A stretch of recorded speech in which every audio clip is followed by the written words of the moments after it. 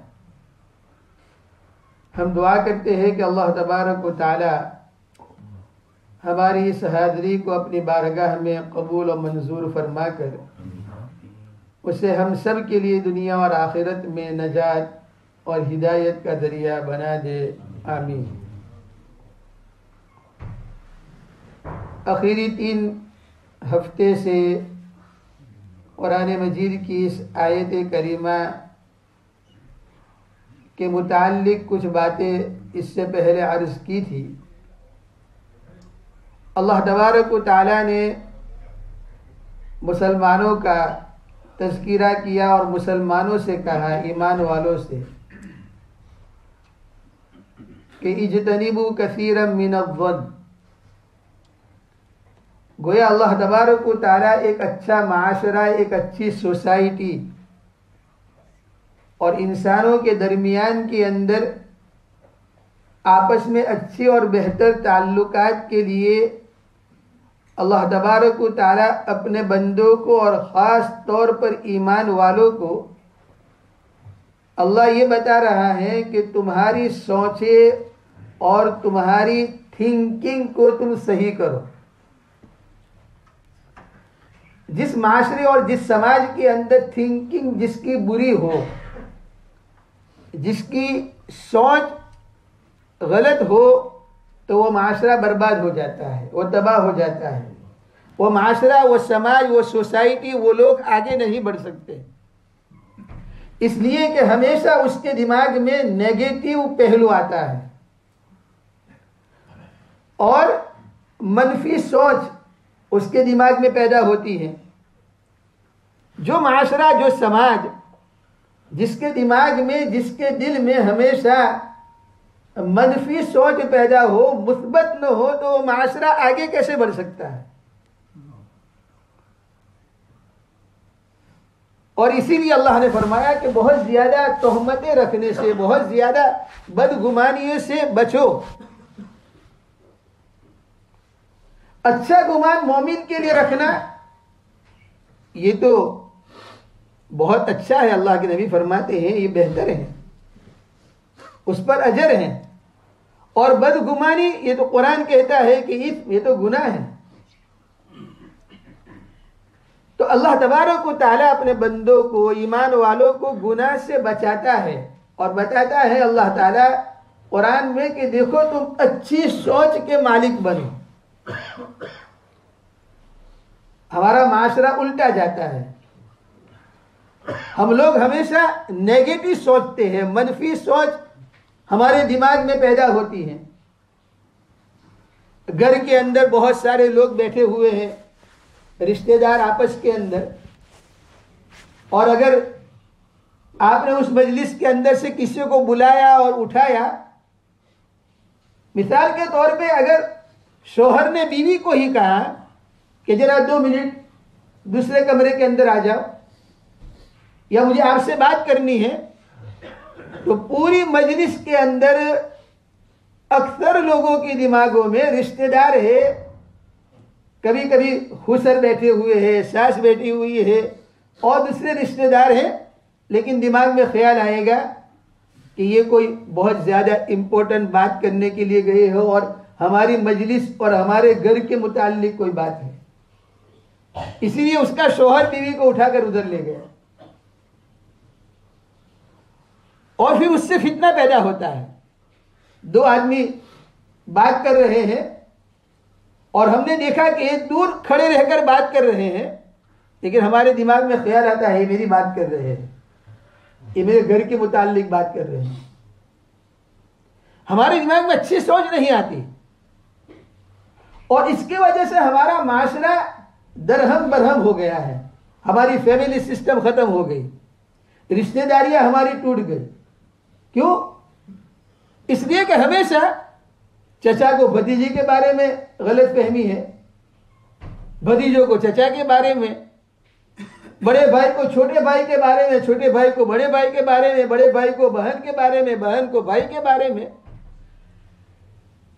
तो इस वजह से पूरा माशरा तबाह है। मसाजिद के अंदर नमाज पढ़ने वाले मुसल्ली हजरात, वो इमाम से बदगुमान है, इमाम मुसल्ली से बदगुमान है। अल्लाह हिफाजत फरमाए। अवाम जो है पढ़े लिखे लोगों से बदगुमान है, उलमा से बदगुमान है, और कभी कभी ऐसा होता है कि इमाम समझता है कि मुसल्ली सारे मेरे दुश्मन हैं। तो माशरा टूटता है इससे, और अल्लाह ताला माशरे को, समाज को, मुसलमानों को अल्लाह जोड़ने का हुक्म देता है। एक मर्तबा एक जमाने के अंदर एक आदमी जो है वो आवाज लगा रहा था। पहले जमाने में गुलाम बेचे जाते थे और खरीदे जाते थे खिदमत के लिए। तो एक आदमी ने जो है आवाज लगाई कि भाई ये गुलाम है, बेचना है उसको, कोई खरीदने वाला है। लेकिन पहले के लोग सच्चे होते थे, हम लोग झूठ बोल बोल के सामान बेचते हैं। तो एक आदमी खड़ा हो गया, कहा भाई गुलाम की कुछ सिफात बताओ, ये आदमी कैसा है? कहा बहुत अच्छा आदमी है, खिदमत गुजार है, वक्त पे आपको खाने देगा, पीना देगा, सब कुछ देगा, लेकिन एक कमजोरी है उसकी, एक वीकनेस है। क्या वीकनेस क्या है? कहा ये बदगुमानी पैदा करता है, ये बदगुमानी आदमियों के दरमियान में कभी पैदा कर देता है, बस ये इसकी कमजोरी है। तो जो खरीदने वाला था उसने कहा चलो ये तो मामूली सा है, बदगुमानी, मनफी सोच पैदा करता है और जो है नेगेटिव थिंकिंग और नेगेटिव बात कभी करता है, लेकिन मैं कंट्रोल कर लूंगा इसको और मैं उसके ऊपर ध्यान नहीं दूंगा उसकी बात पर, तो मैं बच जाऊंगा। लेकिन ये खिदमत गुजार गुलाम है तो उसको खरीद लिया। खरीदने के बाद बराबर 2-3 महीने तक खिदमत करता रहा, वक्त पे खाना, ये तो मालिक भी खुश हो गया कि तो बहुत अच्छा गुलाम मिल गया मुझे। एक मर्तबा वो खाना लेकर आया और खाना मालिक के लिए, अपने आका के लिए रखा दस्तरखान के ऊपर। रोजाना आका और गुलाम, आका भी अच्छा था, बहुत अच्छा था कि अपने नौकर को साथ बिठाकर खिलाता था। ये चीजें भी हमारे अंदर से खत्म हो गई। हम अपने नौकरों को जो है वो दूर बिठाते हैं और जो है उनको हम बिल्कुल एक ऐसी नजर से देखते हैं कि मेरा ये गुलाम है। यानी इस वक्त तो गुलाम का जमाना नहीं रहा, लेकिन जो काम करने वाले हमारे घरों के अंदर होते हैं उनके साथ भी हमारा ये रवैया होता है कि हम उसको बिल्कुल जिल्लती की नजर से देखते हैं। तो लेकिन उस वक्त का आका वो गुलाम को साथ में बिठाता था, खिलाता था। उस दिन वो गुलाम ने खाना रखा और बैठ गया दूर जाकर, और सर पकड़ लिया यूं करके, नीचे बैठ गया बस। आका ने कहा चलो खा लो। कहा नहीं, मेरा जी नहीं चाहता है। कहा क्यों, तबीयत ठीक है? मैं तेरा आका हूँ, बीमार हो गए हैं तो पैरासीटामोल दे दूँ तुम्हें, खाना जो है टेबलेट दे दूँ, डॉक्टर के पास ले जाओ, मेरी जिम्मेदारी है। कहा नहीं, बस एक टेंशन है, बस एक फिक्र है, गम है। तो आका ने बहुत कहा तुम बताओ तो सही, क्या गम है, क्या फिक्र है? कहा असल में मैं देख रहा हूं कि तुम हस्बैंड और वाइफ बहुत अच्छी तरह जिंदगी गुजारते हो, और तू अपनी बीवी का बहुत ख्याल रखता है, बहुत खिदमत करता है, तू उसके लिए रात दिन मेहनत करता है, हर चीज उसको लाकर देता है, जो वो मांगती है सारी चीजें उस पर कुर्बान करती है। लेकिन मैं देख रहा हूं, मैं क्या बोलूं, अपनी आंखों से मैंने क्या क्या देखा है मंजर तुम्हारी बीवी के बारे में, वो ये कि तुम अपनी बीवी का इतना ख्याल रखते हो, लेकिन तुम्हारी बीवी का ताल्लुक किसी और गैर मर्द के साथ है, उसका ताल्लुक उसके साथ है। आका ने कहा अच्छा, तो कहा कि ये तो बहुत खतरनाक बात तुमने सुनाई।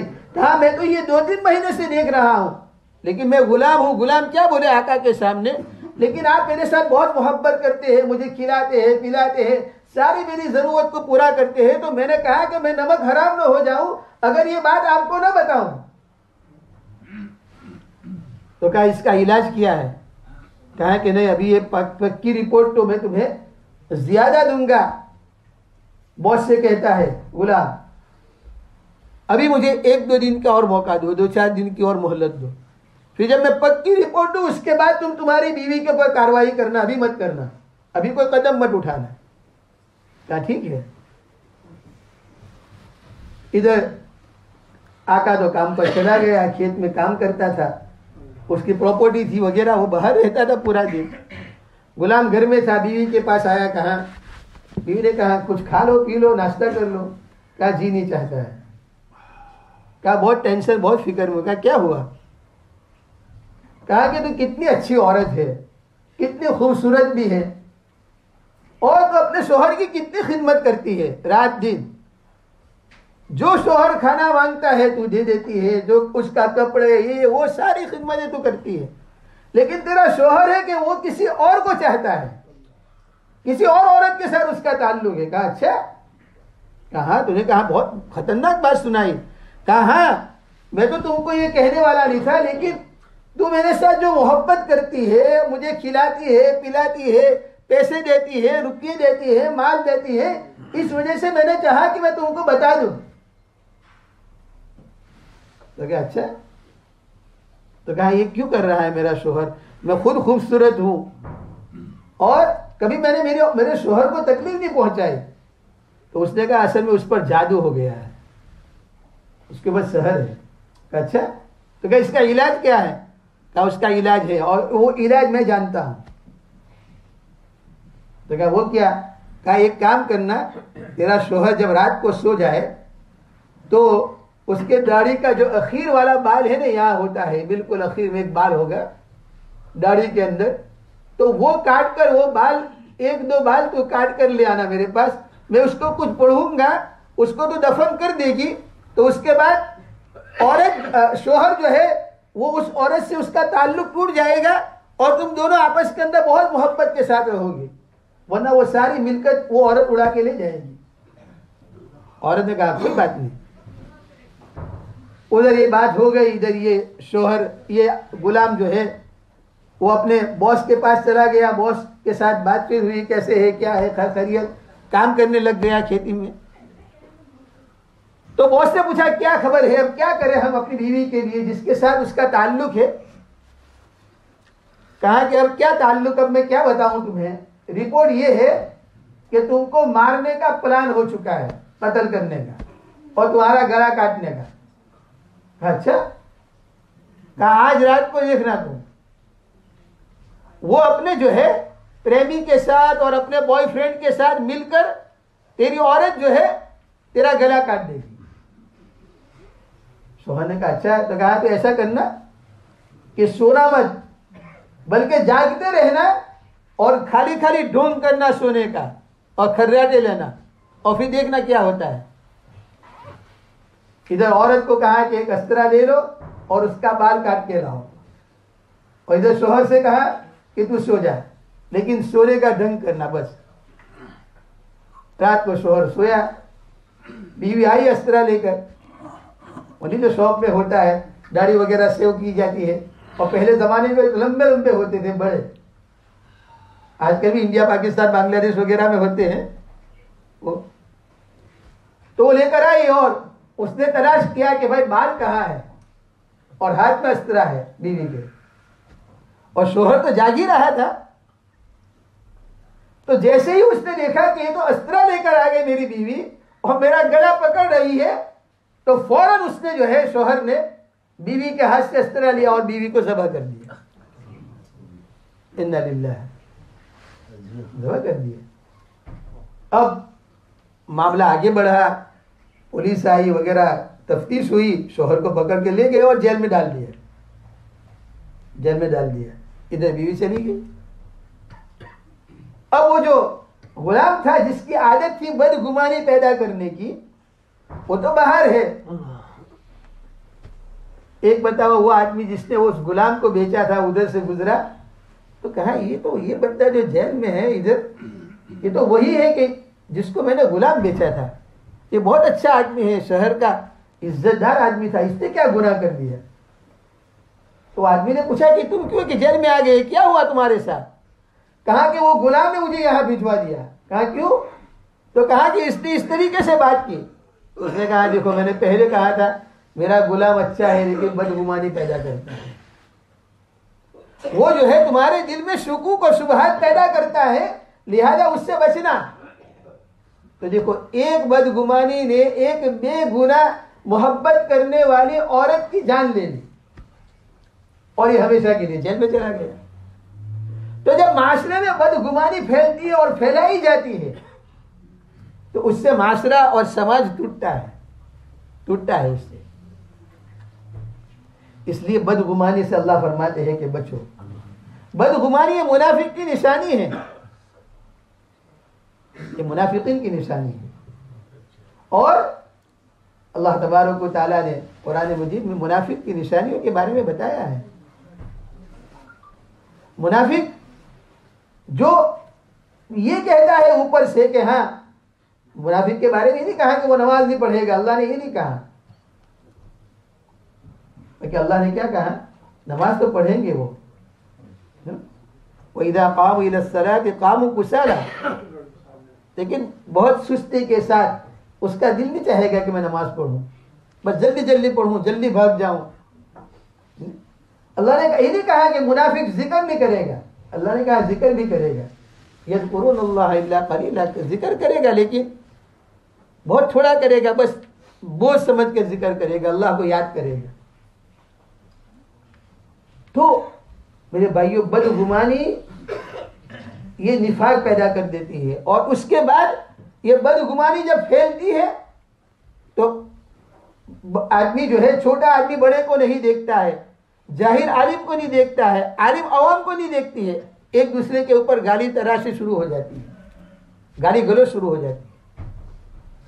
और शोहर बीवी को नहीं देखता, बीवी शोहर को नहीं देखती है, बड़ा भाई छोटे भाई को नहीं, छोटा भाई बड़े भाई को नहीं, और नाना दादा और खानदान में जितने लोग हैं सबकी आपस के अंदर लड़ाइयां हो जाती है एक बदगुमानी की वजह से। इसलिए अल्लाह ने कहा, ईमान वालों बदगुमानी से बचो, बहुत ज्यादा तोहमत रखने से बचो। और बात बदगुमानियां गुनाह है, अल्लाह ने कहा ये गुनाह है, ये तुमको जो है जहन्नम तक ले जाएगी, जहन्नम तक ले जाएगी। गुज़िश्ता हफ्ते में वाकया सुनाया था उस औरत का, और उस जो है बायजीद बुस्तामी रहमतुल्लाह अलैह जैसे बुजुर्ग वलीउल्लाह, तो उन्होंने बस ये गुमान कर लिया कि एक औरत और मर्द बैठे हुए हैं समंदर के किनारे पर और सनसेट का इंतजार कर रहे हैं और शराब पीकर जो है बुरे काम में लगेंगे।